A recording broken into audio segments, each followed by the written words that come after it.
Antes de começar esse vídeo, não esqueça de comentar qualquer coisa. O seu comentário ajuda o YouTube a entender que você não é um robô assistindo meu vídeo. E o anime de hoje se passa na prisão de mais alta segurança, que está localizada em uma ilha remota, da qual ninguém jamais conseguiu escapar com vida. No entanto, um dos prisioneiros da cela 13, usando suas habilidades secretas, decide escapar com vida desse inferno com seus amigos. Um supervisor ordena que todas as rotas de fuga sejam fechadas, mas os presos são muito habilidosos e conseguem passar por uma porta de metal. Um dos presos, que está usando um belo boné azul, usa um cartão para revelar as armadilhas invisíveis a laser e conduz os outros com movimentos perfeitos, até que um outro detento com uma camisa preta listrada facilmente descobre a senha necessária para desativar todas as armadilhas. E depois de acionar mais armadilhas, eles passam por um duto cheio de gás indutor de sono, para logo em seguida escapar de uma bola gigante e evitar por pouco uma armadilha de choque. E por fim eles retornam à segurança pelo mesmo túnel. A diretora e o supervisor ficam furiosos e enviam um homem chamado Yamato para detê-los. O Yamato persegue os detentos, mas ele tem um péssimo senso de direção, e mesmo perguntando para onde ele deve ir, ele imediatamente se perde. Enquanto isso, os detentos continuam sua fuga sem interrupções, e logo encontram um grupo de homens armados. Um dos detentos, o Nico, salta para salvar o seu amigo. No entanto, ele acaba sendo atingido. Porém, ele rapidamente percebe que ele foi atingido por um disparo tranquilizante, e isso felizmente não o afeta. Enquanto os homens armados estavam lá chocados pelo fato do tiro deles não ter funcionado, o Nico e o seu amigo aproveitam a distração e fogem, escapando com sucesso. Logo em seguida eles se deparam com uma matilha de cães mortais, mas o Nico adora animais, por isso ele consegue domá-los facilmente. Depois disso eles finalmente chegam a uma enorme porta de ferro que os separa da liberdade. No entanto, as suas esperanças desaparecem quando eles encontram o supervisor esperando por eles do lado de fora. Eles imediatamente atacam o supervisor com toda a sua força, mas o supervisor é muito mais forte e acaba dando uma surra em todos eles, para logo em seguida jogá-los de volta à prisão, sendo esse o lugar onde eles vão apodrecer e pagar pelos seus crimes. E por incrível que pareça, os detentos não ficam muito chateados por estarem de volta à sua cela, pois em comparação às outras prisões, essa tem boa comida, banheiras enormes, equipamentos de ginástica. Resumindo, eles têm praticamente tudo que eles precisam, sem nem mesmo precisar pagar por isso. Algum tempo depois, o Jugo, o preso de numeração 15, tenta escapar mais uma vez, mas ele é rapidamente capturado e enviado para a prisão. Uma vez lá dentro, ele conta aos outros sobre uma misteriosa gostosa que ele viu no caminho. Então esses homens com a mente suja imediatamente correm para a sala de visitas, apenas para encontrar a linda moça com o supervisor. Eles se perguntam como um supervisor como ele pode conquistar uma mulher tão bela. No entanto, eles logo percebem que essa linda mulher tem um enorme brinquedo debaixo de sua linda roupa, pois ela é na verdade o irmão mais novo do supervisor. De repente, o supervisor é chamado pelo seu superior. Então ele sai e, aproveitando a oportunidade, o jogo tenta dar em cima do irmão mais novo do supervisor, porque para ele o que importa é a aparência. E como o irmão mais novo do supervisor é muito lindo, o jogo ficaria com ele facilmente. Em resposta, ela logo pergunta o porquê dele estar usando essa coleira estilosa, e de repente o jogo se irrita muito, e todo o seu desejo de conversar com essa linda fanboy vai embora. E ele afirma que essas algemas foram colocadas nele por um homem com uma cicatriz vermelha e feia no pescoço, e que a única razão pela qual ele se deixou ser preso foi para encontrar esse homem feio e se vingar. No dia seguinte, na prisão de Nambaka, o supervisor verifica a cela 13 e percebe que o Jugo desapareceu. Naturalmente, ele supõe que ele deve ter tentado fugir novamente, mas não foi exatamente isso que aconteceu. O Jugo está apenas cochilando na sala de plantão noturno. Furioso, o supervisor exige uma explicação, e o Jugo diz casualmente que fugiu porque os seus companheiros de cela roncam alto demais. E como se isso não bastasse, o Yamato, o idiota, estava ocupado treinando ao invés de vigiá-los. Depois disso, vemos os presos elogiando o fato da comida da prisão de Nambaka ser muito superior à de qualquer outra prisão. O cozinheiro, que é um homem muito fofo apesar do seu tamanho, ouve os seus elogios, e a sua empolgação com os elogios de todos o leva a despejar bolo na mesa deles como uma forma de agradecimento. Depois de se deliciarem com o grande presente do chefe, os detentos se deparam com um cubo mágico, e o Jugo resolve rapidamente em segundos, impressionando a todos. Sem querer desistir, um outro detento, desesperado para superá-lo, entrega ao Jugo um quebra-cabeça muito mais difícil. No entanto, ele o resolve com a mesma facilidade, deixando o desafiante furioso e se perguntando sobre suas escolhas de vida. O supervisor, cansado de suas travessuras, coloca todos para trabalhar na construção de móveis, e o jogo reclama dizendo que essa tarefa é chata, mas o supervisor lhe diz para ser mais como Nico, que ao que parece construir um robô de madeira ao invés de móveis, e isso acaba enfurecendo o supervisor, que imediatamente ataca e espanca o Nico até deixá-lo sem sentidos. E tudo piora ainda mais quando um outro detento esculpe isso daí. E agora era a vez do Jugo mostrar com orgulho o móvel que ele fez. Ele impressiona o supervisor por 2 segundos, e a alegria do supervisor supervisor se esvai quando o Jugo aperta um botão, revelando uma gaveta que se abre automaticamente e se desponta, atingindo em cheio no rosto.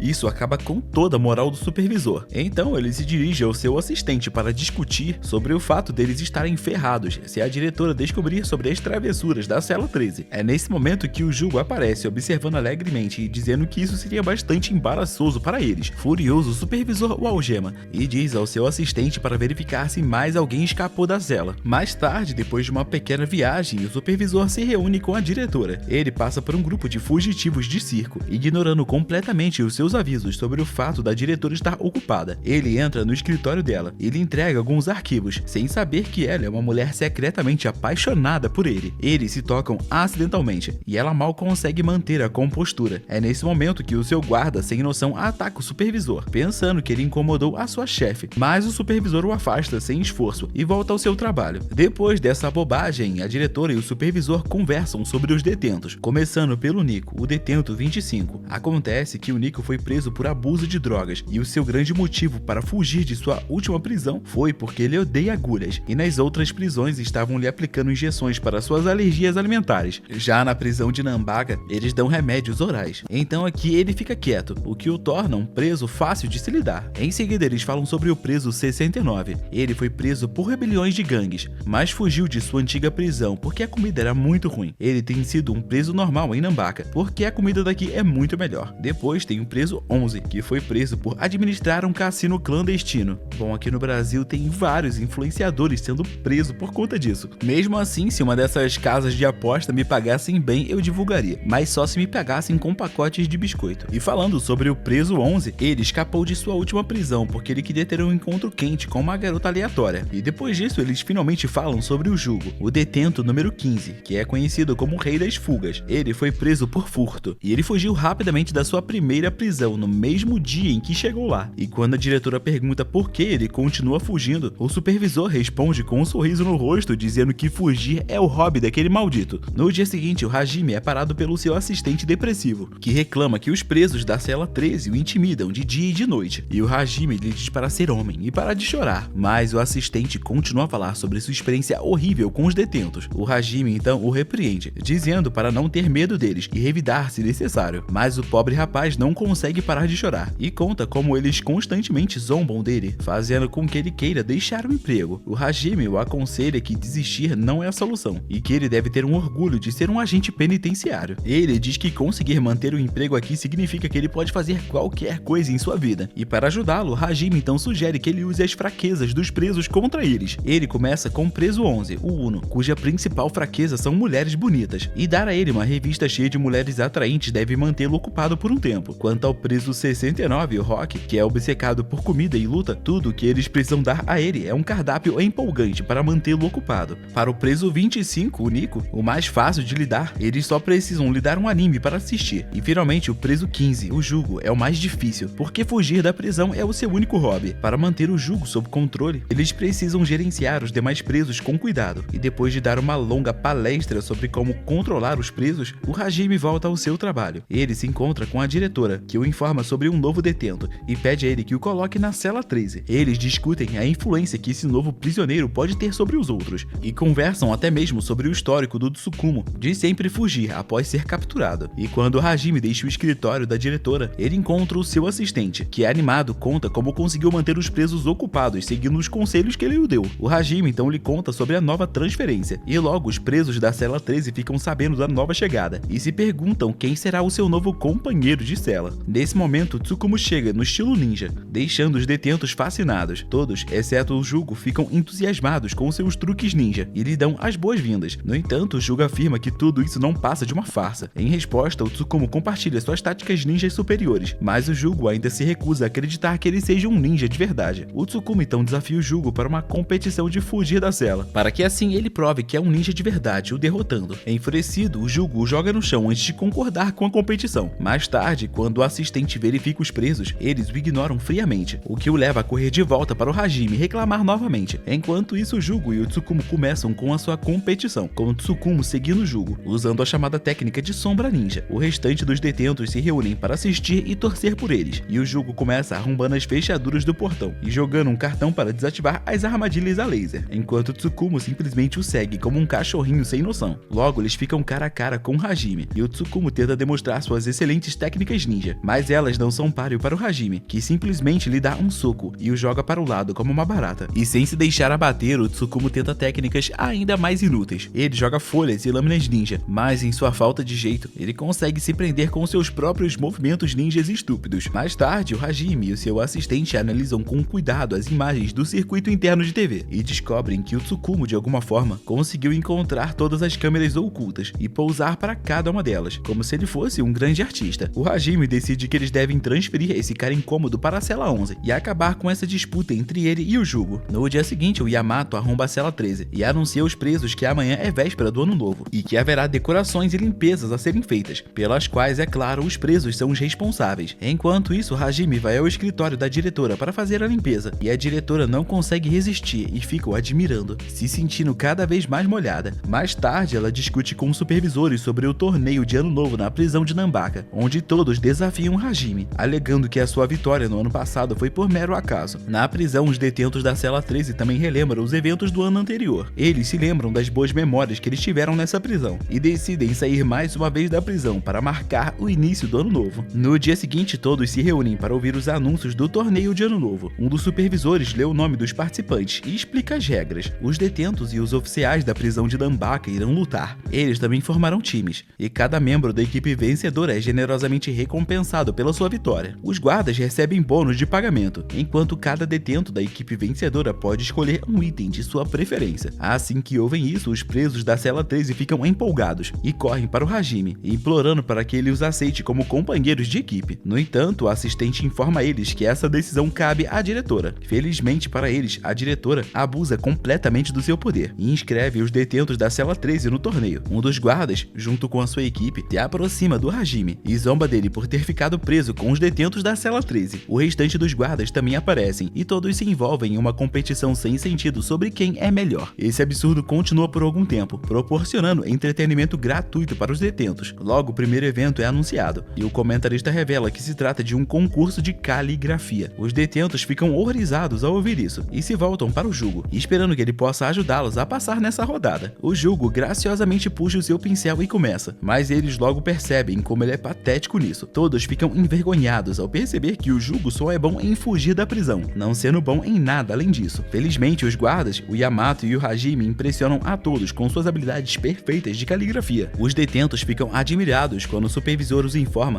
que os dois guardas são guardas calígrafos licenciados, e graças ao Hajime, a equipe passa para a próxima rodada, garantindo a primeira vitória para a cela 13. Lá de cima, a diretora observa e fica encantada, desejando profundamente que o Hajime escrevesse o seu nome. O anúncio para o segundo evento é feito. Basicamente, o que eles terão que fazer é uma competição de bater mochi e queda de Daruma. Quem conhece a cultura do Japão sabe o que é isso, e quem não conhece não sabe. E pelo visto, as equipes têm que completar o mochi sem deixar o Daruma cair no chão, sendo essa uma competição de força e resistência. O Yamato traz um martelo enorme e o entrega ao Jugo, que imediatamente o deixa cair, sendo incapaz de suportar o seu peso. Mas o Rock consegue levantá-lo e vai com o Yamato para participar. O Yamato lhe diz para guardar o Daruma, enquanto ele se carrega de bater. O Rock enfrenta o Liang, que eu pensei que fosse mulher, mas é um homem, e ele é um antigo companheiro da cela do prédio 5, que busca vingança. O Liang aparece do nada e bate furiosamente em um dos seus blocos, deixando o Rock chocado. Eles se insultam e começam a brigar. Então o Liang quebra o seu martelo e confronta o Rock, enquanto o Yamato enfrenta um adversário feio, mas poderoso. O oponente ataca o Yamato com toda a sua força, enquanto o Liang ataca o Rock com sua fúria, explicando que foi derrotado pelo Rock há muito tempo e que desde então sua missão de vida é treinar duro e derrotá-lo. Mas para a infelicidade do Liang, o Rock está ocupado demais, sonhando acordado com um forno de pedra que ele vai pedir como prêmio se vencer o torneio, o que confunde a todos os seus amigos. Eles não conseguem entender por que ele pediria um item tão inútil, sendo que nessa prisão ele pode ter praticamente qualquer coisa bem feita pelo chefe. E depois de trocarem alguns golpes, o Rock nocauteia o Liang com um único soco e o expulsa do torneio. Inspirado por isso, o Yamato adota uma abordagem mais agressiva e também vence a sua luta com um único soco, lançando seu oponente para o céu. Dessa forma, a Cela 13 vence essa rodada e avança para a próxima. E o próximo evento é um jogo de cartas, em que o Uno e um outro supervisor irão lutar para representar a Cela 13. Antes da partida, o supervisor da vez pergunta se o Uno conseguirá se virar sozinho, ou se ele deve lhe explicar as regras mais uma vez. Isso não foi necessário, e assim que a partida começa, o supervisor da vez enfrenta o seu oponente, que claramente o subestima. E quando o supervisor, que parece fraco, mas é forte, vence a partida, o seu oponente fica chocado com a força dele. Agora é a vez do Uno, e ele parece ter dificuldades com o oponente da vez. Ele luta por um tempo, incapaz de acompanhar o ritmo dele e do seu colega de equipe. Ambos zombam dele por ser lento, mas de repente o Uno tem uma ideia. Quando o líder da outra equipe zomba do Uno por ainda não ter tido sucesso e por planejar trapacear, o jogo diz a esse homem que o Uno é um gênio e que ele não precisa trapacear para vencer. No momento em que ele diz isso, o Uno muda rapidamente de tática e derrota seu oponente lendo sua linguagem corporal. O amigo do oponente entra em cena e mais uma vez o Uno surpreende a todos ao vencer, usando a mesma técnica de leitura da linguagem corporal. Os adversários ficam muito irritados. Seu amigo tenta acalmá-lo, mas o Uno os derrota novamente, classificando sua equipe para a próxima rodada. Enquanto isso, o Nico se depara com alguém que parece estar flutuando enquanto ele está pegando seu remédio. Em pânico, ele corre de volta para os outros, deixando seu remédio para trás, e conta ao Hajime sobre o incidente, mas o Hajime não acredita nele. Então, o terceiro evento é anunciado, que é uma batalha de peão, semelhante a uma batalha de Beyblade, mas com peões superdimensionados. As equipes devem colocar o seu peão girando no centro do palco e encontrar uma maneira de derrubar o peão do adversário. O comentarista anuncia as equipes restantes e quem elas enfrentarão, fazendo comentários sarcásticos e insultando a todos. Os competidores estão furiosos e prontos para enfrentar os seus adversários. Nesse momento, o comentarista anuncia uma nova dupla e o Nico rapidamente reconhece um deles como o cara flutuante. Ele puxa a camisa do Hajime, pedindo para que ele o olhasse, e empolgado, o Nico pula do seu assento e acidentalmente empurra o Hajime para o chão, enquanto pede a todos que observem atentamente o homem flutuante. O Hajime fica furioso e se levanta rapidamente e dá um soco na cabeça do Nico pelo seu comportamento imprudente. Como resultado, Hajime e o Nico são forçados a entrar na partida contra os seus adversários. A luta começa com os adversários indo diretamente para o Hajime, pois eles já sabem que ele é o mais forte dos dois. O Nico se enfurece e atinge os dois com uma bola de ferro, repreendendo-os por atacarem 2 contra 1, e passa a dar um sermão na dupla. Ele se anima novamente quando um dos adversários, o que usa óculos, sobe na parede do torneio e decide tirar um cochilo. O Nico então enfrenta o cara que flutua e implora para que ele o ensine a flutuar. O homem não parece dar ideia para ele, mas o Nico não desiste e continua a importuná-lo, chamando-o de mestre. Por fim, o lutador se cansa e se oferece para ser o mentor do Nico se ele vencer. O Nico fica empolgado e promete provar o seu valor. Enquanto isso, Hajime luta contra o macaco e a luta continua por algum tempo, e tudo isso é observado atentamente pela diretora, que deseja até mesmo ter uma luta corporal com o Hajime, sonhando com os dois pelados lutando em cima de uma cama. Sim, essa diretora está loucamente apaixonada por ele, e a cada vez que ela o observa, ela se apaixona ainda mais. Enquanto isso, Hajime joga o seu oponente no chão e avança, mas o cara flutuante o ataca por trás em um movimento no estilo Goku. O Nico fica completamente impressionado com o seu futuro mentor, e mesmo depois do Hajime jogar o seu oponente para o lado, o Nico continua elogiando, dizendo que o seu mentor é muito bom, o que irrita bastante os seus colegas de equipe. O Nico implora para que o cara flutuante lhe ensine a usar o seu movimento, e se exibe copiando a técnica que o Liang usou antes contra o Rock. O flutuante fica impressionado com o fato do Nico conseguir copiar, e até mesmo aperfeiçoar uma técnica apenas de a observar por alguns instantes. O Jugo e os demais discutem a capacidade insana do Nico de imitar perfeitamente algo que ele acha legal. Seguindo com a luta, o Nico e o cara flutuante atacam um ao outro, mas o Nico acaba o derrubando de uma vez, mas ainda assim insiste para que ele se torne um discípulo do cara que ele derrotou. O amigo do cara flutuante, que está relaxando no topo, diz ao Nico que na verdade o flutuante é que deve se tornar o discípulo dele, já que a única razão pela qual ele entrou no torneio foi para encontrar um mestre digno. O Nico fica animado, pulando para cima e para baixo, pedindo para ser escolhido como seu mentor. Ele então revela que se vencer o torneio, ele pediria um console de videogame, deixando todos incrédulos com a sua idiotice. Enquanto isso, Hajime continua sua luta contra o macaco, que não para de brigar. O macaco acusa o Hajime de esconder algo sobre os detentos da Cela 13 e afirma que o Hajime mentiu para a diretora quando disse que não existiam problemas na Cela 13. E eu só chamo esse cara de macaco porque ele tem todo um visual inspirado em um macaco. Só assistindo o anime que você vai entender. Depois de ser acusado de omitir informações, o Hajime fica furioso, levanta o seu inimigo pelo colarinho e o joga para o lado, fazendo com que as outras equipes usem essa distração para avançar umas contra as outras. O Hajime continua espancando o macaco sem piedade, enquanto a diretora aproveita dessa linda cena para fantasiar cenários românticos com ele. A batalha continua e o Nico está tentando convencer o cara flutuante de aceitá-lo como seu discípulo. E enquanto isso acontecia, o Hajime vence a luta contra contra o seu oponente, e o Nico logo em seguida também vence, imitando os movimentos do seu inimigo. Assim, a Cela 13 vence essa rodada e passa para a rodada final, e o Nico, depois de se esforçar tanto para imitar os movimentos do seu inimigo, acaba desmaiando de exaustão nos braços do Hajime. Depois disso, enquanto todos se preparam para a rodada final, a diretora está trancada em seu escritório, lendo um livro em segredo e corando bastante. Um dos seus guardas entra, pedindo para que ela se prepare para supervisionar o concurso, e arranca o livro de suas mãos, e ele fica surpreso ao ver que esse livro está repleto de receitas de sobremesas e salgados, e ela rapidamente o pega de volta e o coloca em seu peito, alegando que estava apenas lendo o livro,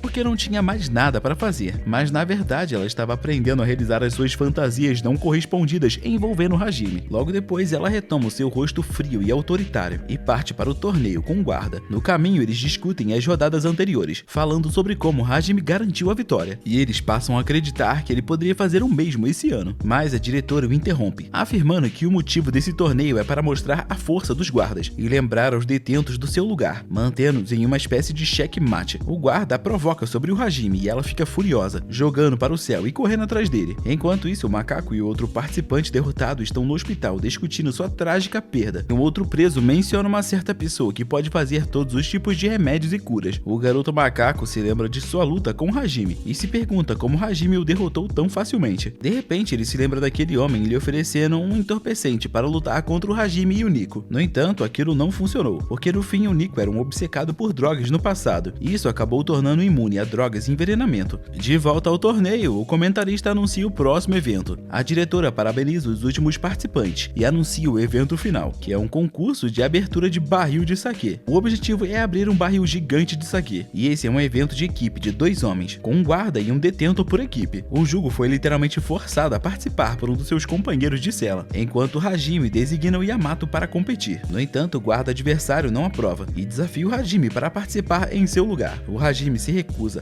alegando que está muito cansado da noite anterior. Ao ouvir isso, a diretora fica corada e mais uma vez se deixa levar por suas fantasias com o Hajime, admirando seu físico. O Hajime ainda estava se recusando a competir, e um outro guarda foi lá e pediu à diretora para o obrigar a participar. Ela rapidamente o encara com o seu infame olhar da morte, mas internamente ela está muito empolgada para ver o Hajime em ação, e incapaz de resistir ao olhar dela, o Hajime acaba concordando em participar a contragosto, mas ele vai participar. O guarda de cabelo branco fica furioso com o fato do Hajime ter sido tão facilmente convencido pela diretora. Ele fica desconfiado, se perguntando se o Hajime está tentando conquistá-la. Esse homem não sabe sobre os verdadeiros sentimentos da diretora, e por isso começa a imaginar um monte de coisas sem noção. Enquanto isso, Jugo fica chocado quando conhece o seu oponente, que no caso é o seu antigo companheiro de cela, aquele obcecado em conseguir as algemas do Jugo, não importa o que aconteça. A competição começa e todos correm para assumir suas posições, e o Jugo é imediatamente parado pelo seu oponente de cabelo laranja, que lhe dá um soco. O Jugo se levanta irritado e o enfrenta novamente. Todos ficam intrigados com o fato desse cara ter olhos cobertos. Enquanto isso, o Hajime tenta sair, mas o seu oponente o puxa de volta para a luta. Cansado disso, o Hajime diz que ele pode ficar com o título, pois ele não está interessado. Mas o oponente acredita que a diretora só o amará se ele conseguir derrotar o Hajime no torneio. Então o adversário arrasta o Hajime para a luta usando uma corda, mas o Hajime se levanta e o ataca a toda velocidade. Ele saca sua arma e aponta para o cara, declarando que não tem interesse em vencer. Enquanto isso, o Jugo se esforça para se defender do oponente e o persegue em busca de respostas. O Hajime saca outra arma, atordoando seu oponente, que fica chocado ao vê-lo armado. O que o oponente não percebe é que ele está usando uma caixa chamada Ajuda, que está cheia de itens úteis para a competição. O comentarista revela a caixa e anuncia que qualquer pessoa de uma das equipes pode usar o seu conteúdo para lutar. O cara de cabelo branco fica furioso com essa nova adição, e o Hajime aproveita a oportunidade para disparar várias balas de borracha contra ele. Quando o cara se aproxima, a diretora fica corada e o aplaude como uma adolescente apaixonada, desmaiando de amor pelo Hajime. A batalha continua, com os dois lados usando várias armas, mas o Hajime continua no controle. Embora todos esperem que ele vença facilmente, todos estão mais preocupados com o Jugo, que ainda está lutando contra o seu oponente. O inimigo do Jugo o provoca, chamando-o de inútil e dizendo que até mesmo um homem deficiente tem mais força do que ele. Ele diz que arrancou seus próprios olhos e os enfiou na traseira da pessoa que ele mais amava para ver como ela era por dentro. E desde então então ele usa essa faixa para cobrir suas cicatrizes, e na minha opinião isso parece bastante mentiroso. Enquanto isso, Hajime bate no seu inimigo para fazer desistir logo, mas ele é o único hétero dessa prisão e a sua teimosia o leva a se manter de pé, porque ele está desesperado para impressionar a diretora. Ele olha para ela, esperando que ela o veja como um homem se ele derrotar o Hajime. O homem mais hétero dessa prisão então lança uma técnica especial que torna os seus golpes invisíveis, conseguindo acertar um corte no Hajime. O público fica curioso sobre esse novo golpe e o macaco que está assistindo na arquibancada percebe que o oponente está movendo o chicote com uma velocidade incrível, tornando quase invencível e difícil de se esquivar. Enquanto isso, Jugo está sendo friamente espancado, exatamente como meu amigo mendigo foi, depois de chamar a mulher de um bodybuilder de deliciosa. E agora o crânio do Jugo estava sendo quase partido ao meio, do mesmo jeito que o crânio do meu amigo mendigo foi partido. O seu oponente o empurra contra a parede, ameaçando a pegar as algemas dele para si. O Hajime analisa a situação de longe, imaginando como ele deveria intervir, mas o cara de cabelo branco continua usando sua técnica de chicote invisível. No entanto, o Hajime, já farto disso, lê completamente a linguagem corporal do seu inimigo e contra-ataca, desferindo golpes precisos que o derrubam. A multidão aplaude o Hajime, e a diretora está especialmente animada, pronta para chegar ao clímax a qualquer momento. Enquanto isso, Jugo continua lutando contra o cara de cabelo laranja, que exige que o Jugo tire suas algemas. No entanto, Jugo responde que isso é quase impossível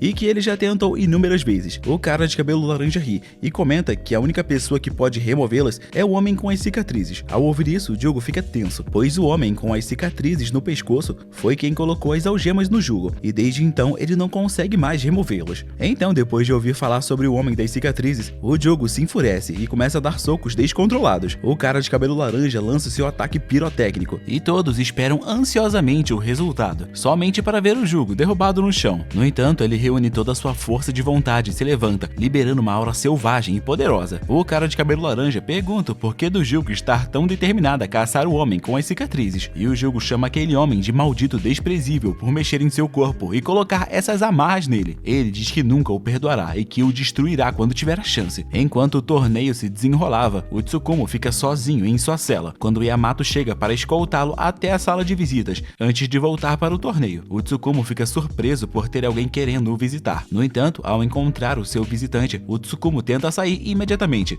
mas o homem o impede, perguntando como estão as coisas. O Tsukumo se senta, perguntando como o visitante o encontrou. O homem ri, revelando que não teve problemas, porque ele é o gerente do Tsukumo. Ele descobriu que o Tsukumo foi secretamente preso e transferido, mas para encobrir o fato, ele inventou uma história sobre o desaparecimento dele e enganou a todos. O Tsukumo diz que ele deveria ser demitido por isso, mas o gerente se recusa, insistindo que o Tsukumo não deveria estar na cadeia. O gerente então fica entusiasmado, exclamando que, como todo mundo acha que o Tsukumo está desaparecido, quando ele sair, ele atrairá muita atenção e receberá várias ofertas de emprego. O Tsukumo, no entanto, diz a ele que não vai mentir para o mundo e que ele não é mais uma estrela, sugerindo que o gerente deveria procurar uma outra pessoa. O gerente fica irritado e diz que foi difícil encontrá-lo e que ele precisa que ele volte a trabalhar logo. Enquanto isso, o Jugo, que acabou de escapar do torneio, encontra um lindo gatinho preto e o pega no colo, brincando com ele. Ele diz que o gatinho é o único guarda com o qual ele não poderia se meter. Ele então ouve a voz do Tsukumo e entra sorrateiramente para ouvir. Ele acaba ouvindo o Tsukumo conversando com o seu gerente. O Tsukumo estava furioso, acusando seu gerente e todos os outros de serem sequestradores e enganá-lo, alegando que eles é quem deveriam estar na prisão e não ele. Ele acusa o gerente de ajudar um diretor que roubou toda a sua vida. Esse diretor era, na verdade, a mãe do Tsukumo, que ele despreza profundamente. O Tsukumo se lembra do seu passado, onde sua mãe queria dirigir um filme de ninjas, mas o gerente não acreditava no potencial desse tipo de filme, pois já haviam muitos filmes de ninja. No entanto, ela insistiu que faria diferente, usando um ninja de verdade como protagonista e não apenas um ator comum. Ela levou o Tsukumo para as profundezas da floresta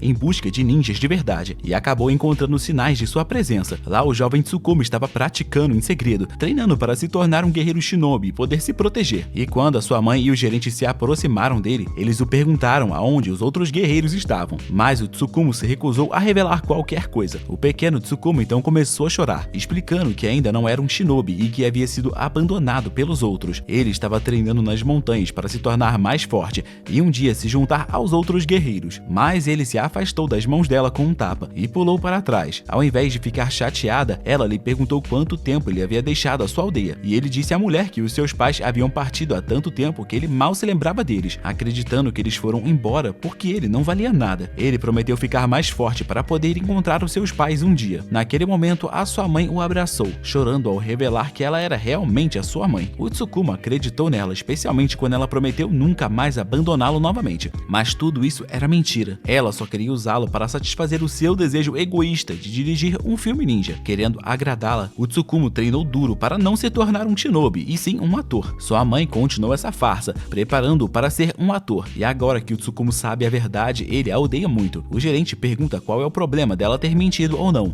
Afinal de contas, o Tsukumo conseguiu desfrutar da fama e do sucesso. Ele deveria ser grato a ela por tê-lo criado, argumenta o gerente. Mas o Tsukumo se recusa, dizendo que deveria ter se tornado um shinobi. O gerente responde que o Tsukumo nunca foi bom em ser um shinobi, mas que ele tinha muito talento natural para atuar, algo que eles notaram logo de início e por isso o acolheram para transformá-lo em uma estrela do cinema. O gerente continua dizendo ao Tsukumo para ser grato pela vida que ele teve, com muito dinheiro, fama e luxo, mas o Tsukumo rejeita tudo isso, dizendo que está perfeitamente bem na prisão. Irritado, ele sai correndo e encontra o Jugo sentado do lado de fora com o gatinho. O Jugo pede desculpas por ter escutado e o provoca sobre o seu rosto, dizendo que agora ele tirou sua máscara de ninja. O Jugo então pergunta sobre a sua verdadeira natureza, e o Tsukumo admite que, embora ele gostasse de atuar, fingir ser outra pessoa o tornava popular, mas não por ser quem ele realmente era, revelando que o seu sonho atual é se tornar um ninja. O Jugo ouve tudo isso acariciando o gatinho, e o Tsukumo lhe diz que ele nada mais era do que uma mera ferramenta para satisfazer as fantasias do público, e ele não queria viver mais de acordo com o que a sua mãe queria. Quando se deu conta disso, ele fugiu e tem se esforçado muito desde então para se tornar um ninja, mas no fim suas habilidades ninja acabaram sendo inúteis, o que os detentos rapidamente perceberam. Mas ele não era um ator ruim, então ele conseguiu manter o negócio por muito tempo. O Tsukumo então revela ao Jugo o verdadeiro motivo pelo qual ele foi preso. Depois de fugir, ele voltou para a aldeia para retornar ao seu treinamento shinobi e encontrar os outros, mas ele entrou em uma propriedade privada e foi preso por invasão de propriedade. Ele pensou que fazer o papel de um condenado fugitivo seria divertido, mas isso o levou à prisão de Nambaka. O Jugo acha essa história hilária e estúpida,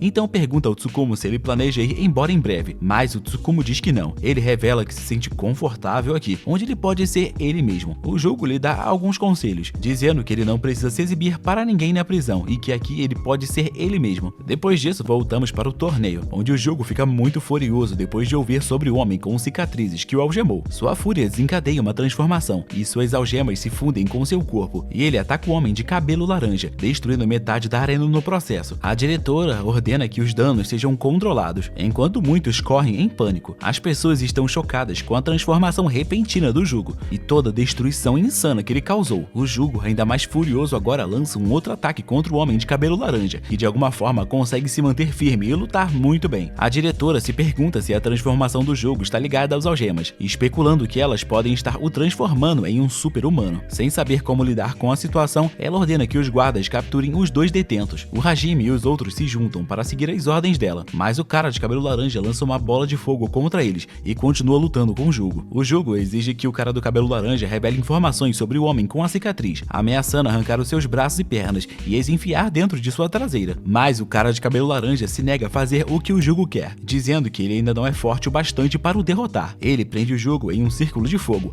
ameaçando queimá-lo vivo, para finalmente arrancar esses grilhões do seu pescoço. Um dos supervisores ordena que todos evacuem a área, pois a luta está ficando cada vez mais perigosa. No entanto, os outros detentos da cela 13 se recusam a sair, escondendo-se nas proximidades por causa da preocupação com o Jugo. O Yamato lhes diz que o Jugo perdeu o controle de si mesmo e que ele pode atacar tanto os guardas quanto os outros detentos, mas ainda assim todos permanecem observando, preocupados, imaginando como podem ajudar. Enquanto a batalha continua, um outro guarda entra em cena, exigindo que os dois detentos se rendam, mas o cara do cabelo laranja o chama de idiota e o manda calar a boca. Ele lança uma enorme bola de fogo contra o guarda, mas os outros guardas unem forças para desviar o ataque. Os guardas lutam um pouco entre si, mas conseguem avançar em uma tentativa de capturar os detentos. Sim, eles se unem, cercando o homem de cabelo laranja, e em resposta ele lança um outro ataque de fogo. Os guardas desviam novamente, observando que ele precisa de algum tempo para poder lançar outras explosões de fogo. E quando ele ataca novamente, o macaco o encurrala e os guardas combinam suas armas para finalmente derrubá-lo. Agora o Jugo é o único que permanece de pé. O Hajime vai atrás dele, disparando tiros, mas as balas não ferem o Jugo. Os dois parecem estar em pé de igualdade enquanto lutam, e incapaz de ver o seu amigo em perigo, o Uno desce do seu esconderijo e corre em direção à batalha. Os outros se juntam a ele, tentando subjugar o Jugo. O Rock agarra o Jugo, enquanto os outros tentam acalmá-lo. No entanto, o Jugo se solta e o joga para o lado, ainda exigindo saber onde está o guarda com as cicatrizes. Seus amigos confusos se perguntam de quem o Jugo está falando, mas continuam a tentar contê-lo. Mais uma vez, o Jugo os derruba, e o Uno implora para que ele volte a si e se lembre de quem é enquanto se aproxima dele. Nesse momento, Hajime entra em cena, salvando o Uno e dizendo para ele se afastar. Ele dá um soco no estômago do Jugo, fazendo com que ele caísse sangrando. O Hajime não para, dando um soco atrás do outro, enquanto seu alvo fica ali, indefeso. De repente, a diretora grita para o Hajime parar. Então, ele imediatamente solta o homem. Ela ordena que os guardas chamem os médicos e anuncia que o torneio de Ano Novo finalmente chegou ao fim. Alguns dias depois, o Hajime é repreendido por ter exagerado e batido no Jugo de forma muito dura, sendo que ele recebeu ordens apenas para capturá-lo. O Hajime ignora o fato, dizendo que todos estão exagerando, mas eles o acusam de colocar o Jugo em um estado crítico e arruinar o torneio. Depois de mais repreensão, o Hajime vira de costas e vai embora para a cela 13. E o que aconteceu durante a conclusão do torneio foi que quando a diretora anunciou o fim, o Yamato e o Hajime simplesmente quebraram o sake, declarando-se vencedores, o que chocou a todos. Quando o Hajime retorna à cela 13, o Uno joga algumas coisas nele com raiva, exigindo saber o que ele estava pensando quando derrotou o Jugo de forma tão violenta. Todos estão furiosos com o Hajime, especialmente o Uno. Eles têm uma tensa disputa de olhares, e o Uno acusa o Hajime de estar disposto a matar pelo seu trabalho. O Hajime admite que isso é verdade, mas também reconhece que foi longe demais dessa vez. Ao ouvir isso, o Uno se acalma um pouco e diz ao Hajime que, embora o Jugo seja péssimo na maioria das coisas como caligrafia, matemática e esportes, ele é excepcionalmente bom em fugir de prisões. Essa é a única coisa em que ele se destaca. Eles compartilham boas lembranças do Jugo e insistem que ele não é um monstro e que ele realmente se importa com todos. Eles perguntam ao Hajime onde o Jugo está, mas ele sai sem responder. Do lado de fora, o Hajime se senta para ter um pouco de paz, quando um dos guardas comentaristas se aproxima e lhe entrega uma mensagem privada da diretora. O guarda a lê em voz alta, dizendo que o Hajime está suspenso por 3 dias. O guarda ri dele, enquanto o Hajime abaixa sua cabeça com vergonha. Depois de 3 dias, o Hajime retorna ao trabalho e pergunta ao seu assistente se houve algum problema com os presos da cela 13. O assistente lhe diz que, surpreendentemente, os detentos se comportaram muito bem em sua ausência. Eles não tentaram fugir nenhuma vez. Enquanto o Hajime caminha, o guarda de cabelos brancos se aproxima dele e o informa que o Jugo acordou. O Hajime responde que estava indo vê-lo. Eles trocam olhares, acusando-se mutuamente de deixar seus detentos correrem soltos e causarem estragos. O Hajime ressalta que o cara de cabelo laranja causou muito mais destruição com seus ataques de fogo do que o Jugo, e os outros guardas informam ao Hajime que o detento de cabelo laranja está acorrentado em outro prédio, recusando-se a falar a menos que ele possa falar com o Jugo. O Hajime zomba desse fato, afirmando que o cara de cabelo laranja claramente tem mais em mente do que uma conversa amigável, mas os guardas explicam que permitir que esses dois conversem pode ajudá-los a descobrir as origens dos seus poderes. Um guarda joga o seu celular para o Hajime, sugerindo que, no mínimo, eles deixem os dois detentos falarem por um telefone. O Hajime zomba do guarda por receber ordens de um dos prisioneiros, mas o guarda insiste que eles não têm escolha se eles quiserem obter mais informações, pois esses dois presos são violentos demais para serem ignorados. Mais tarde, o guarda de cabelo branco visita o seu preso, perguntando se ele está confortável em sua cela. O preso responde dizendo que se a sua cela fosse mais escura, ele reclamaria. O guarda, intrigado, pergunta como ele sabe disso, já que ele é deficiente visual, e o preso simplesmente diz que é um palpite e pede para falar com o Jugo. Enquanto isso, o Jugo está sendo mantido em uma situação semelhante, e o Hajime vai ao seu encontro. O Hajime coloca o telefone no chão, em frente ao Jugo, e corta a filmagem das câmeras de segurança, perguntando se o Jugo quer ser libertado de suas correntes. Isso chama a atenção do Jugo, que estava em silêncio até então. O Jugo responde que não há necessidade, mas o Hajime liga o telefone, informando ao Jugo que o preso de cabelo laranja está na outra linha. O cara de cabelo laranja começa a falar sobre o homem com as cicatrizes no pescoço, revelando que também está procurando pelo mesmo homem. Ele queria avaliar o quanto o Jugo sabia sobre o homem com cicatrizes, antes de dar o próximo passo. Ele pergunta ao Jugo se ele tem alguma ideia de onde o homem está, ou do que ele tem feito atualmente. Em resposta, o Jugo cerra os dentes e admite que ele mesmo não sabe, revelando que esperava obter essa informação do cara de cabelo laranja. O Jugo explica que o homem com cicatrizes foi quem o algemou, mas além disso, ele não sabe nada sobre ele. O homem de cabelo laranja pergunta se o único motivo do Jugo é remover suas algemas, e o Jugo confirma isso, mas o outro preso não acredita nisso e começa a rir alto. O Jugo, sem entender nada, pergunta o porquê do cara de cabelo laranja estar tão obcecado com suas algemas, e o preso de cabelo laranja explica que as algemas em si não têm muito significado para ele, dizendo que elas são apenas um meio para atingir um fim. Elas o ajudariam a se aproximar do homem com cicatrizes para que ele pudesse finalmente matá-lo. Surpreso, o Jugo pergunta por que ele chegaria a tais extremos, e o preso de cabelo laranja continua, explicando que, assim como o Jugo, o homem com a cicatriz do pescoço fez ele sofrer, mas por muito mais tempo, algo muito mais doloroso. Ele continua descrevendo como sofreu muito, lutando constantemente para entender o seu poder. Um dia, um homem com a cicatriz apareceu, apresentando-se como como um cientista. O cientista prometeu acabar com o sofrimento do detento de cabelo laranja, mas isso não foi nem de longe o que aconteceu. Ao invés disso, o cientista explorou seu físico e seus poderes únicos para os seus próprios experimentos. O Jugo, confuso, pergunta como isso é possível, considerando que os seus poderes de fogo parecem estar além da ciência. O detento de cabelo laranja retruca, dizendo ao Jugo para pensar que suas próprias algemas também estão além da ciência. Ele continua explicando que, embora já tenha sido considerado uma aberração por suas habilidades estranhas, o cientista o transformou em um verdadeiro monstro. O homem o modificou para controlar essa habilidade de fogo, ao invés de curá-lo e transformá-lo em um ser humano normal. Em um acesso de raiva e frustração, o detento de cabelo laranja tentou matar o cientista com suas chamas, mas o homem cortou seu fogo com facilidade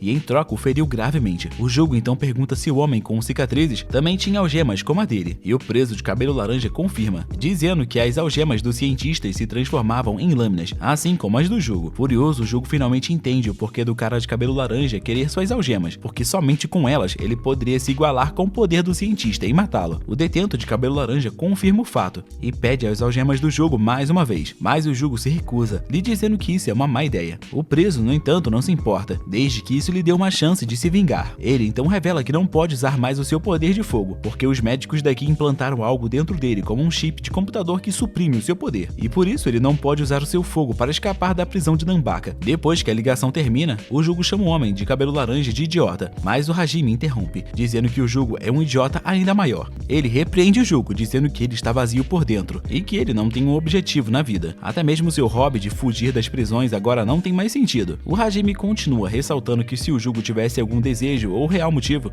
ele teria descoberto o porquê do homem com cabelo laranja ter lhe contado toda a sua história, mesmo que contá-la agora pareça inútil. Quando o Jugo chegou à prisão de Nanbaka, ele tinha o objetivo de fugir, mas ele nunca se comprometeu totalmente com isso, porque ele tinha medo do que aconteceria se ele realmente escapasse dessa prisão. É por isso que ele continua a prolongar os seus esforços para fugir. O Jugo tenta argumentar, mas o Hajime lhe diz que no fundo ele está apavorado. Ele sabe que está se aproximando do seu alvo, o cientista, e se ele realmente quisesse encontrá-lo, ele teria ido atrás de informações, ao invés de ficar só enrolando na prisão. Sem escolhas, o Jugo acaba tendo que concordar, amaldiçoando seus grilhões e refletindo sobre sua infância. Naquela época ele nunca gostou ou quis nada na vida e estava apenas existindo. Ele também percebe que não se importava com o torneio e só participava porque os outros participavam. Ele nunca teve nenhum interesse ou hobbies, mas quando os grilhões foram colocados pela primeira vez nele, ele tinha um motivo para encontrar o cientista. No entanto, isso foi antes dele entender que essas algemas na verdade só serviam para lhe dar poder. Ele então pensa em seus amigos e no senso de propósito deles. Eles gostam até das coisas mais simples e têm um verdadeiro propósito em suas vidas. O jogo admite sentir inveja deles, mas apesar disso ele se divertia com todos eles, e é por isso que ele nunca se esforçou muito para fugir. Agora, porém, ele teme que os seus amigos o rejeitem depois de ver o monstro que ele se tornou. Ele sente remorso por tê-los machucado e pensa até mesmo em cortar seus membros, mas o Hajime o chama de idiota e diz que se esconder da situação não vai resolver nada. Ele pergunta ao Jugo o motivo pelo qual ele veio para Nanbaka em primeiro lugar, e no início o Jugo diz que veio em busca do cientista, mas depois percebeu que estava mentindo para si mesmo. Chateado, ele grita e pergunta ao Hajime o que ele deve fazer, e o Hajime lhe diz que como eles venceram o torneio, o Jugo pode pedir o que ele quiser como prêmio, mas ele precisa decidir isso rapidamente. De repente, o Jugo se lembra do que os seus amigos queriam, de seus desejos e das coisas que eles gostavam. Ele finalmente entende que não estava realmente feliz antes, e que estava apenas se alimentando da felicidade deles. Ele então diz ao Hajime o que quer, uma chance. O Hajime concorda,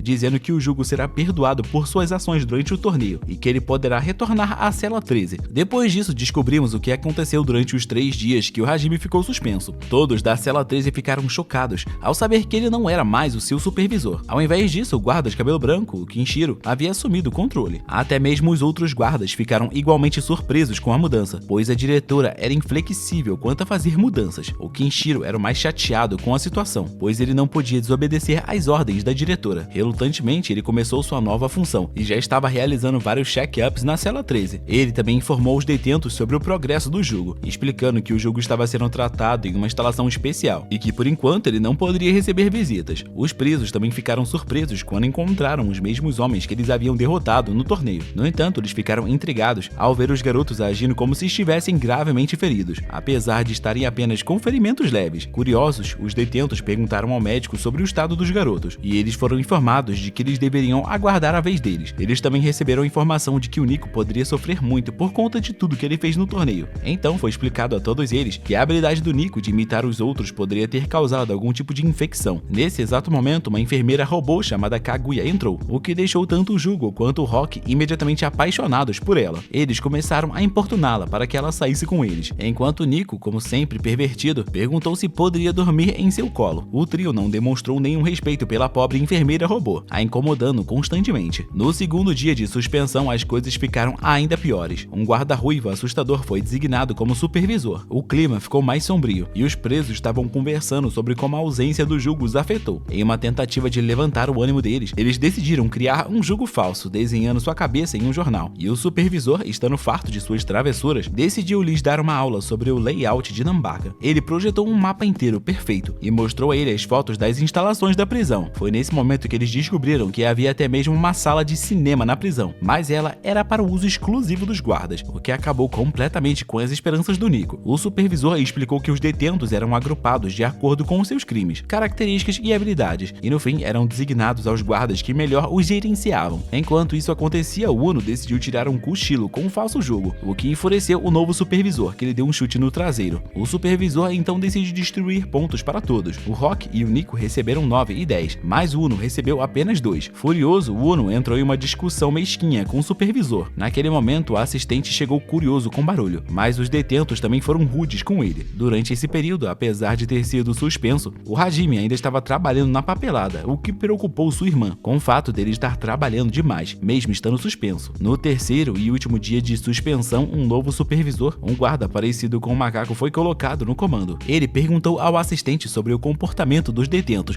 e ficou satisfeito com a resposta. No entanto, quando ele verificou a cela 13, ele encontrou os detentos dormindo. Furioso, ele gritou com eles, os chamando de preguiçosos, e com medo de serem arrastados para uma das intensas sessões de treinamento do Yamato, os presos rapidamente pularam da cama e se esconderam. Mas o Yamato logo os encontrou e tentou persuadi-los a participar de sua sessão de treinamento. Os detentos começaram a temer por suas vidas, mas o Tsukumo, no entanto, se juntou a ele com entusiasmo e falou sobre a importância do treinamento para se tornar um ninja, o que deixou Yamato bastante feliz. Os detentos, desesperados para evitar o treinamento, começaram a inventar desculpas, até mesmo fingindo que o Jugo havia contraído alguma doença longa e impronunciável. Eles se reuniram em torno do falso Jugo, dando suas falsas condolências, como se ele já tivesse morrido. O atual supervisor começou a desconfiar do comportamento deles, e quando o Rock tentou inventar uma outra desculpa, o supervisor ordenou que o Yamato o arrastasse para longe. O supervisor também refletiu sobre o desempenho do Jugo durante o torneio, e decidiu que era hora de todos irem embora. Mas o Uno se escondeu atrás do Nico em sinal de desafio. O supervisor hesitou, não querendo irritar o Nico e provocar uma outra explosão, como a que ocorreu durante o torneio, o que o obrigaria a escrever um pedido de desculpas aos oficiais. O Rock, sentindo a tensão, revelou que o Nico havia tomado seu remédio naquele dia, garantindo ao supervisor que ele se comportaria normalmente. No entanto, o Rock ainda queria que o Uno e o Nico se juntassem a ele em seu destino. O Yamato então forçou os demais detentos a passar por uma intensa sessão de treinamento, até que eles estivessem quase exaustos. Assim, os 3 dias de suspensão do Hajime se passaram, e voltamos ao presente. O Jugo foi finalmente liberado do seu confinamento e apreciou o céu azul claro depois de tanto tempo. O Hajime o arrastou de volta ao prédio 13 e no caminho, o Jugo perguntou por que o preso de cabelo laranja havia lhe contado todas aquelas coisas. O Hajime admitiu que não sabia, mas que ele tinha um bom palpite. O cara de cabelo laranja queria que o Jugo fosse atrás do cientista, afinal de contas ele perdeu seus poderes de fogo, então ele não podia mais se vingar e queria que o Jugo fosse o responsável por fazer isso. O Hajime então acrescentou que o cientista provavelmente colocou os grilhões do Jugo para aperfeiçoá-los para o seu uso próprio, tratando o Jugo como uma mera cobaia. Quando o Jugo finalmente voltou para sua cela, todos ficaram felizes em vê-lo, exceto o Uno, que ficou chateado pelo Jugo tê-los deixado. No entanto, ele voltou a se acalmar logo depois. Os detentos rapidamente colocaram o Jugo a par de tudo que havia acontecido nos últimos 3 dias, e o Jugo sentiu uma grande onda de remorso. Ele pediu desculpas a eles por ter perdido o controle e por ter feito muita merda durante o torneio. Ele expressou o quanto estava arrependido por toda a dor que havia causado a eles. E em algum momento da noite, o Rock acorda de um pesadelo perturbador sobre o seu passado. Mas apesar de tudo, ele garante ao Jugo que está perfeitamente bem. Ele também explica que está particularmente animado, porque hoje é o dia em que ele finalmente receberá o seu prêmio tão cobiçado, o famoso forno de pedra, que ele pediu como recompensa por ter vencido o torneio recentemente. Enquanto isso, em outra parte da prisão, o Flutuante e o Liang estão ocupados em suas celas, treinando e discutindo os últimos acontecimentos. A conversa é interrompida quando a supervisora Inori aparece. Ela os escolta para fora do prédio e os leva para o prédio 13. A Inori explica que o Rock pediu para vê-los, e quando chegaram ao novo prédio, o Rock lhes dá as boas-vindas e oferece a eles as primeiras fatias de pizza recém-assada, com seu recém-adquirido forno de pedra. Ele compartilha a pizza ansiosamente com todos. Enquanto os outros comem, o Liang está inicialmente hesitante, mas com um gentil incentivo dos presos da cela 13, ele acaba cedendo e come uma fatia. Para sua surpresa, o Liang acha a pizza incrivelmente deliciosa e a aprecia muito mais do que todos esperavam. O Rock aproveita a oportunidade para explicar as vantagens de usar um forno de pedra para cozinhar, e os outros, incluindo o Yamato e o Jugo, expressam sua apreciação pela comida fantástica que ele fez. A pizza feita no forno de pedra pode trazer uma sensação de calor e satisfação a todos que a experimentam. Não parando por aí, o Rock também oferece ao Liang uma comida tradicional chinesa, provocando uma súbita onda de nostalgia no Liang. Os sabores o fazem se lembrar de sua casa, e ele começa a perceber que nunca havia dedicado tempo para apreciar suas refeições ou qualquer outra coisa em sua vida antes desse momento. Comovido com a gentileza demonstrada, o Liang finalmente admite o quanto tudo isso significa para ele, e até aproveita a oportunidade para pedir desculpas ao Rock por ter sido tão distante e frio no passado. O Rock aceita seu pedido de desculpas e enfatiza a importância de apreciar a comida que temos, uma lição que repercute em todos os presentes. O Liang agradece ao Rock mais uma vez, antes de retornar ao seu prédio, sentindo-se agora mais conectado com seus companheiros de prisão. Depois que o Liang sai, o Jugo reflete sobre como o Rock parece ter mudado recentemente. Ele observa que a mudança do Rock é sutil, mas é bastante perceptível que ele mudou para melhor. Essa reflexão faz com que o Rock se lembre do seu próprio passado violento, especificamente do abuso que ele sofreu nas mãos dos guardas cruéis em uma antiga prisão. Ele se lembra de como Jugo havia o tirado daquele lugar terrível e depois lhe ofereceu uma refeição. Aquela foi uma refeição em que ele comeu à vontade, algo que ele não experimentava há muito tempo, e isso lhe trouxe uma imensa felicidade. O Jugo, por outro lado, não se lembra de ter feito nada em particular significativo para o Rock, mas o Rock simplesmente ignora o fato com um sorriso, assegurando ao Jugo que ele fez mais por ele do que ele imagina. O Rock então acrescenta que um dia eles também encontrarão a comida favorita do Jugo, sugerindo um futuro brilhante e feliz pela frente. Enquanto isso, em outra parte da prisão, o Nico está sendo submetido a um exame médico, como ele faz toda semana. Ele está deitado, se sentindo solitário, triste e isolado. Sua expressão miserável é suficiente para preocupar até mesmo a enfermeira robô que está cuidando dele. E percebendo a tristeza do Nico, o Uno se oferece para levar para ele algumas sobras de comida. Ele, o Jugo e o Rock vão até a enfermaria para visitar o Nico, e eles são advertidos pelo médico da prisão, que afirma que eles não podem deixar o Nico se exercitar demais. O humor do Nico continua a se afundar, o que o Uno e o Rock, em tom de brincadeira, atribuem à sua esposa, a Kazari. Suas suspeitas se revelam corretas quando a Kazari rompe drasticamente a parede do hospital, entrando no quarto e imediatamente começando uma discussão mesquinha com o Nico na frente da enfermeira robô. Apesar da briga, a enfermeira robô consegue fazer com que o casal se acalme. A Kazari então informa ao Nico que o seu console de jogos está pronto, despertando seu interesse. No entanto, ao invés de um simples console de jogos, a Kazari revela que uma sala inteira de fliperama foi montada para ele, para a alegria e o entusiasmo do Nico. Ele a agradece profundamente, mas ela faz uma cara de desentendida, como se isso não fosse nada demais. A Kazari então pergunta à assistente por que todos os outros detentos estão presentes, observando que a sala de fliperama era para ser o prêmio do Nico. A assistente explica que os outros detentos estavam muito animados e queriam ver o prêmio do Nico por si mesmos, não conseguindo resistir a participar. O Nico, agora muito animado, começa a jogar os vários jogos de fliperama da sala, e em um determinado momento, ele pede para que o Hajime e o assistente chamem o cara flutuante, porque ele está ansioso para compartilhar a experiência com ele também. Mais tarde, o homem flutuante chega, claramente irritado com a convocação, mas o seu humor logo muda. Enquanto isso, o Hajime e o macaco entram em uma competição mesquinha, cada um se gabando dos seus próprios presos, e assim eles entram em uma disputa para ver quem é o melhor. Durante todo esse tempo, os presos da cela 13 e da cela 8 continuam a se divertir com vários jogos de fliperama. Em outra parte do fliperama, o guarda comentarista tenta convencer o Jugo a participar da diversão. O Nico acaba puxando o Jugo para um jogo de guindaste, onde o Uno demonstra como jogar, ganhando um boneco do Jugo e dando a ele. O Jugo, um tanto desnorteado, aceita o presente. O cara flutuante também é persuadido a jogar, e embora ele tenha perdido o primeiro e ficado frustrado, o seu humor muda quando ele acaba ganhando um boneco, o que o deixa bastante satisfeito. No final do dia, o Nico recebe o console de jogos que havia sido prometido a ele, mas o Nico, por incrível que pareça, o recusa. Ele explica que prefere muito mais ter uma grande sala de fliperama para poder jogar com seus amigos do que um console único. Enquanto conversam, o Nico conta como o Jugo o apresentou à cultura japonesa, especificamente nos mangás e videogames, mudando completamente sua visão de vida. Essa revelação deixa o Jugo surpreso, pois ele não se lembra de ter feito nada em especial, mas o Nico lhe garante que ele mudou sua vida. O Jugo, por sua vez, manifesta interesse em aprender mais sobre videogames, pedindo ao Nico que o ensine a jogar. Enquanto isso, do lado de fora do fliperama, o Jugo vê o cara de cabelo laranja indo para para algum lugar com Kenshi. Ele o impede rapidamente, mas o jogo intervém, insistindo que o cara de cabelo laranja não é mais uma ameaça desde que ele perdeu seus poderes de fogo. E apesar do que o jogo disse, o Uno continua cauteloso e insiste que o cara de cabelo laranja ainda deve se desculpar por suas ações passadas. Quando o rapaz de cabelo laranja se desculpa, o Uno o perdoa imediatamente e o convida para se juntar a todos na sala de fliperama. E o Kenshi concorda em deixar o cara de cabelo laranja visitar o fliperama, com a condição de que ele revele mais detalhes sobre o seu passado, deixando a porta aberta para mais revelações do futuro. O rapaz de cabelo laranja concorda em contar ao Kenshi sobre o seu passado, em troca da permissão para passar um tempo com os outros na sala de fliperama. Ele começa sua história explicando que desde o nascimento, ele era diferente das outras pessoas. Ele tinha uma temperatura corporal excepcionalmente alta, muito acima da média. No início, seus pais lhe disseram que isso era algo muito especial, falando que o seu calor vinha do sol e que isso era uma dádiva. Eles lhe garantiram que ele era o único que tinha essa habilidade e que isso era muito especial. Entretanto, à medida em que ele crescia, o calor dentro dele se tornou avassalador. E isso não era algo que ele pudesse controlar, e por fim parecia que o seu próprio corpo estivesse queimando de dentro para fora. E embora ele tivesse sido submetido a inúmeros exames médicos, sua condição só piorou. A falta de solução dos médicos o deixou ansioso, e com o tempo ele começou a sofrer com pesadelos crônicos. Sua vida ficou cada vez mais difícil de administrar, e um dia o seu corpo foi consumido por chamas que o cobriram completamente, causando-lhe queimaduras graves. Os médicos classificaram sua condição como combustão humana espontânea, mas ninguém conseguia explicar o porquê disso estar acontecendo ou como impedir isso. Mesmo assim, seus pais nunca desistiram dele. A presença reconfortante deles foi a única coisa que o manteve firme durante aqueles tempos sombrios, e quando ele ficou mais velho, ele conseguiu ir para a faculdade, mas as coisas não melhoraram lá. Ele foi condenado ao bullying e o medo, tudo por culpa de um certo aluno que começou a espalhar rumores maliciosos sobre ele. Os boatos diziam que ele botava fogo em mendigo e que um dia ele poderia queimar qualquer um membro da faculdade, o que fez com que todos os outros alunos o temessem. Ele era evitado e muitos passaram a desprezá-lo por conta dessas mentiras. Isso o fez se sentir desanimado e sozinho, até que em um certo dia ele abandonou a faculdade e voltou para a casa dos seus pais, na esperança de encontrar algum consolo. Mas quando ele chegou, o seu mundo desmoronou ainda mais. Ele encontrou sua casa em chamas e, para o seu horror, o mesmo homem que espalhou os boatos sobre ele na faculdade estava lá, acusando de provocar um incêndio que estava destruindo a casa da sua família. A polícia chegou logo depois e, apesar da sua inocência, eles acreditaram nas mentiras do homem e começaram a prendê-lo. Em pânico, o homem de cabelo laranja resistiu à prisão e, mais uma vez, o seu corpo explodiu em chamas. Quando ele entrou em combustão na frente dos espectadores, eles recuaram de medo, chamando de monstro. Foi nesse momento que ele perdeu toda a esperança e a vontade de lutar, permitindo que ele fosse levado sob a custódia dos policiais sem mais resistência. No início, estar na prisão foi um alívio, como se fosse um santuário do mundo exterior. Ele não era mais uma ameaça para ninguém, ou assim ele pensava. Um dia, no entanto, ele foi abordado por um homem misterioso com uma cicatriz. Esse homem prometeu consertar sua condição e livrá-lo de suas chamas incontroláveis. Desesperado por uma solução, o rapaz de cabelo laranja aceitou a oferta do homem, mas ao invés de consertá-lo, o homem com cicatrizes só piorou as coisas. Ele aumentou a capacidade do homem de cabelo laranja de controlar o fogo, permitindo que ele convocasse e manipulasse as chamas à vontade, sem sofrer nenhum dano físico. E isso o enfureceu, pois ele só queria que as chamas desaparecessem, não que ele tivesse mais controle sobre elas. Ele só queria ter uma vida normal, livre do fogo. E quando o rapaz de cabelo laranja expressou sua raiva, suas reclamações foram recebidas com escárnio por um homem que parecia um elfo, uma outra figura que estava envolvida em toda essa trama. O elfo então decidiu abrir a boca, revelando que havia se passado por um estudante na faculdade, e que foi ele quem incriminou o cara do cabelo laranja, e disse que tudo na sua vida não passou de um esquema para usá-lo em seus experimentos malignos. Enfurecido, o cara de cabelo laranja atacou o elfo. No entanto, ele foi facilmente derrotado na época. Suas chamas foram cortadas sem esforço algum por um usuário de lâminas, e na batalha que se seguiu, ele teve seus olhos cortados, o que deixou com essa cicatriz permanente. Quando o cara do cabelo laranja termina de contar a sua história, ele duvide que alguém acredite nele. Afinal de contas, ele não tem nenhuma prova para sustentar suas afirmações. Apesar de suas dúvidas, ele expressa o alívio por não ter mais o poder de controlar o fogo, já que essa parte de sua vida agora finalmente ficou para trás. Mas, para surpresa de todos, o Kenshi acredita em sua história. O Kenshi explica que antes de se tornar um guarda prisional, ele havia trabalhado como policial, investigando casos envolvendo detentos que estavam sendo usados para experimentos humanos. Ele se demitiu da polícia quando ninguém acreditou em suas alegações e se tornou um guarda penitenciário para continuar sua busca por justiça do lado de dentro. O Kenshi promete ao rapaz de cabelo laranja que ele ajudará a expor as pessoas que abusaram dele e garantirá que elas serão levadas à justiça. Os dois apertam as mãos, formando um vínculo inesperado por conta do desejo compartilhado de que a verdade seja revelada. Enquanto isso, em um outro lugar da prisão, Uno e o garoto bonito estão no meio de uma discussão acalorada. Uno convidou os detentos do prédio 3 para visitar a sua sala de fliperama trama recém-projetada, mas o garoto bonito não está feliz com isso. Apesar da briga, o amigo do Uno o arrasta para a sala vazia. Uma vez lá, o Uno explica que deseja que a construção da sala de fliperama seja um esforço de colaboração entre os detentos, ao invés de algo que ele faça sozinho. O Hajime, o Yamato e o assistente chegaram, trazendo consigo um conjunto de móveis que foi comprado com o dinheiro que o Uno havia ganhado. Logo depois, o macaco entra na sala com os detentos da cela 8, carregando uma velha mesa de mahjong. No momento em que eles estão se acomodando, o guarda comentarista chega em grande estilo, derrubando várias pessoas com a sua grande coleção de jogos, que inclui alvos de dardos, mesas de bilhar e muito mais. Os detentos ficam entusiasmados, enquanto Hajime, como sempre, fica irritado com o caos. Os garotos bonitos impressionam os outros, mostrando suas habilidades com dardos e bilhar. Pouco tempo depois, o Kenshi chega, trazendo o rapaz de cabelo laranja para que ele possa se juntar à diversão. Mais tarde, o Hajime ordena que todos voltem para suas celas, mas a ordem é recebida com protestos e com a resistência dos detentos que estão aproveitando o tempo no fliperama. Naquela noite, o Jugo e o Uno se sentam juntos, refletindo sobre os eventos do dia. O Jugo, com um sentimento de culpa, se pergunta se ele merece se divertir tanto assim, considerando a vida que ele levou e o tempo que ele passou na prisão. O Uno, com a sua habitual falta de tato, aponta os motivos pelos quais o Jugo talvez não mereça, mas rapidamente acrescenta que, apesar do seu passado, o Jugo ainda é uma boa pessoa. Ele o incentiva a se socializar mais e aprender a aproveitar a vida, mesmo estando dentro dos limites da prisão. Com o incentivo, o Jugo sai de sua cela e vai para o lado de fora, onde contempla o céu noturno em um raro momento de alegria e liberdade. Mas o seu momento de paz logo é quebrado pela indesejável aparição daquele cara que parece um elfo. O elfo provoca o Jugo, dizendo-lhe para parar de fazê-lo rir. O Jugo não o reconhece e por isso ele fica confuso. Ele se vira com raiva e o elfo se teletransporta para um tanque de água próximo, se divertindo com a cara dele. Ele dá a entender que eles brincaram juntos no passado, deixando o Jugo lutando para se lembrar. O elfo se teleporta novamente, parecendo apunhalar o Jugo, mas isso é apenas uma ilusão. O elfo continua se teletransportando, perguntando se o Jugo se lembra do homem que arriscou tudo para protegê-lo. O Jugo, frustrado, exige que o elfo pare de ser enigmático e explique logo. Ao invés disso, o elfo continua provocando o Jugo, chamando-o de espécime 15 e insistindo para que ele use suas armas que lhe foram dadas para coletar mais dados. O Jugo amaldiçoa o elfo, recusando-se a ferir outras pessoas com as lâminas que lhe foram impostas. O elfo, agora furioso, prende o Jugo no chão e enfia uma faca em sua mão, ordenando que ele pare de insultar seu mestre. Enquanto o elfo reclama sobre como ele deveria ter matado o Jugo antes, o Jugo tem um flashback de um homem sacrificando sua vida para ajudá-lo a escapar. Enfurecido, o elfo ameaça matar todos ao redor do Jugo, embora sua missão seja recuperar apenas o cérebro do Jugo. Ele consegue deixar o Jugo desesperado e por isso ele usa o seu poder, mas o controla desta vez, libertando-se e quebrando a arma do elfo. No entanto, isso também não se passava de uma outra ilusão. E agora, estando satisfeito com a coleta de dados, o elfo se prepara para ir embora, pedindo ao Jugo que use mais suas lâminas. E quando o Jugo se pergunta sobre o maluco da cicatriz no pescoço, o elfo se nega a dar qualquer informação a uma cobaia, mas ele avisa que voltará e até mesmo ameaça transformar os amigos do Jugo em ratos de laboratório. Dito isso, ele salta, prometendo visitá-los novamente. Abalado, o Jugo teme pela segurança dos seus amigos, e no dia seguinte o Rock percebe algo estranho, mas o Jugo insiste em dizer que está bem. Naquela noite determinado a protegê-los, o Jugo decide sair da prisão de Nanbaka para sempre. No entanto, o Uno, o Nick e o Rock acordam, ansiosos para se juntar a ele. Quando o alarme da prisão dispara, a prisão de Nanbaka obviamente entra em modo de segurança, mas o Jugo chega à última porta, apenas para encontrar o Hajime o esperando. Para proteger seus amigos, o Jugo os tranca lá dentro e se prepara para enfrentar o Hajime sozinho. O Jugo e o Hajime se envolvem em uma luta feroz, ambos liberando toda a sua força. E pouco antes das coisas piorarem ainda mais, o portão é aberto, permitindo que o Uno e o Rock intervenham. Eles param a luta e lembram o Jugo da promessa que eles fizeram, e percebendo que não pode abandonar os seus amigos, o Jugo promete protegê-los e nunca mais fugir. Enquanto isso, do outro lado do oceano, vemos uma prisão muito mais sinistra que a de Nanbaka. Essa é verdadeiramente uma prisão ultra secreta, aclamada como a número 1 do mundo, e ninguém nunca escapou dela. E agora, a única coisa que ficamos nos perguntando é: será que é lá que o verdadeiro inimigo do Jugo está preso? Bom, se você curtiu esse vídeo, não esqueça de deixar o seu like, curtir esse vídeo, compartilhar, interagir, fazer tudo o que tiver que ser feito aí. Um grande beijo para todos, tchau e até o próximo vídeo. Minha voz acabou.